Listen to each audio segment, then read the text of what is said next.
আরে মামা কি যে ভাল লাগতেছে না ইয়া।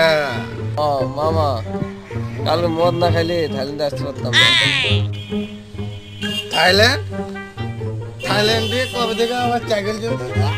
আরে মামা কালকে মদ খাইছি যে এজন্য। আরে জুম হইতেছে না কেন? নষ্ট হইলো নাকি?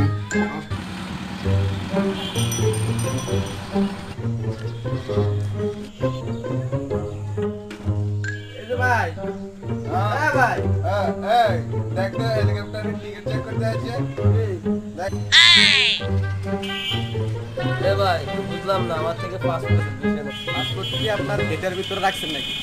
ভিতরে রাখতাম তাহলে বিমানবন্দরে চেক করতো না। আবে হালা তো কি চেবে? ভাই ল্যাঙ্গুয়েজটার বলটা কই কেন এত নষ্ট হইতে আসছে। আমি পড়ালেখা করে বাবা মার মুখ উজ্জ্বল করবো।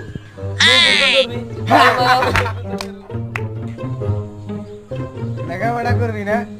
ওই যে ওইদিকে দেখ, চল ওরে আমাকে গ্যাংস্টার হোটেলের সুন্দর একটা অ্যাডভার্টাইজমেন্ট দে। আরে আগে আমি অনেক ভালো স্টুডেন্ট ছিলাম। ক্লাস 8-এ আমি পুরো বাংলাদেশে প্রথম হই, ক্লাস 5-এ আমি পুরো ওয়ার্ল্ডের প্রথম হই, এরপর আমি মঙ্গল গ্রহে যাই, মঙ্গল গ্রহে নাসাতে আমি প্রথম হই। স্কুলে আসার পর কিন্তু আমি 9 থেকে ক্লাস 10 উঠে ভাই আমি এখন যাই, আমার বাসায় অনেক কাজ আছে, আমি এই হোস্টেলে ভর্তি হবো না। কেন কেন কেন? এই দরজা